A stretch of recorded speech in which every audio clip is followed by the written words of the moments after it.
Prix de la direction, volet réalisation. Annick Belleville, conseillère en gestion des ressources humaines, vice-rectorat aux ressources humaines. Professionnelle brillante et engagée, Annick Belleville se démarque par sa rigueur, sa ténacité et sa persévérance, des qualités qui font d'elle un atout important au sein de son équipe. Elle maîtrise bien l'environnement universitaire et les enjeux inhérents. Toujours en mode solution, elle met de l'avant ses capacités relationnelles et d'analyse afin d'arriver au résultat. D'abord embauchée comme conseillère en santé et sécurité en 2009, elle s'occupe maintenant de mandats plus stratégiques. Véritable bras droit du vice-recteur aux ressources humaines, elle a cumulé plusieurs réalisations au fil des ans.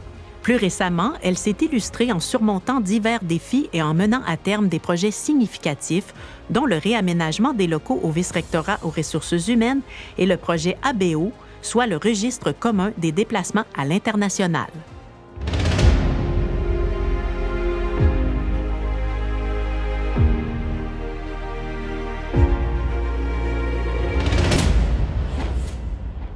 L'obtention du prix volet réalisation représente en fait une belle reconnaissance, une grande reconnaissance de tout le travail accompli, des efforts déployés tous les jours, toutes les semaines, depuis bientôt 15 ans.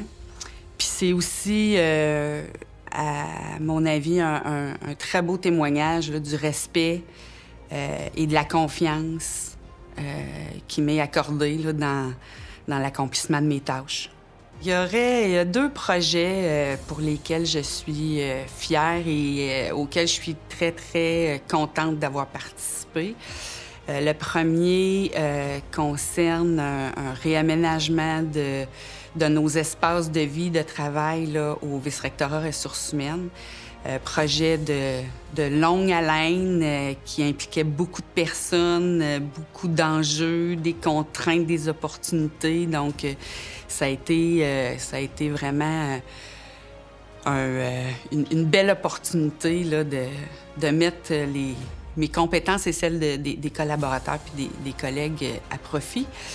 L'autre projet pour lequel je suis bien fière et que je suis contente de participer, c'est un projet qui implique plusieurs universités et cégep, collèges.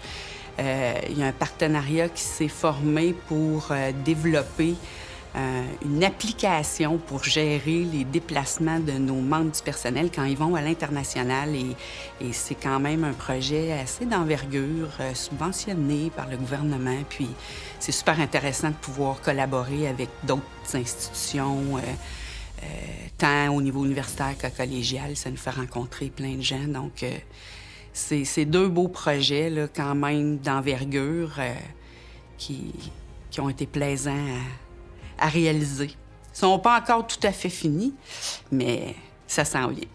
Ce qui me passionne le plus dans mon travail, je pense que c'est la diversité. La diversité des mandats, des projets auxquels je participe. Il y a évidemment un côté plus opérationnel, plus routinier, là, comme il y a dans tous les emplois, mais avec soit des projets plus institutionnels ou même interconstituants, comme je le mentionnais, ça fait en sorte que il y a moins de routine et les semaines sont agréables et diversifiées. Puis il y a aussi la diversité ou la grande quantité de personnes avec qui j'ai l'occasion de travailler.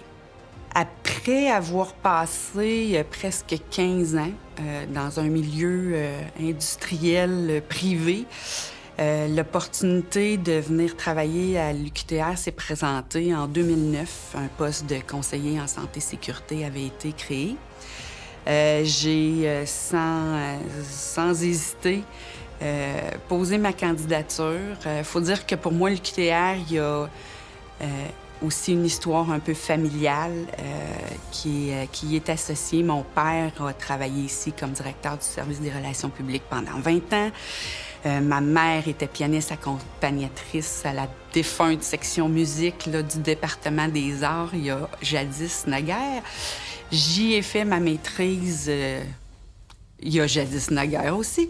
Et en 2009, j'ai eu l'opportunité de venir passer la porte avant du pavillon Pierre Boucher comme je l'avais fait quand j'étais petite, puis je venais chercher mon père au travail. Donc, c'était une occasion rêvée pour moi, puis je n'ai jamais regretté mon arrivée et mes dernières 15 années là, à l'université.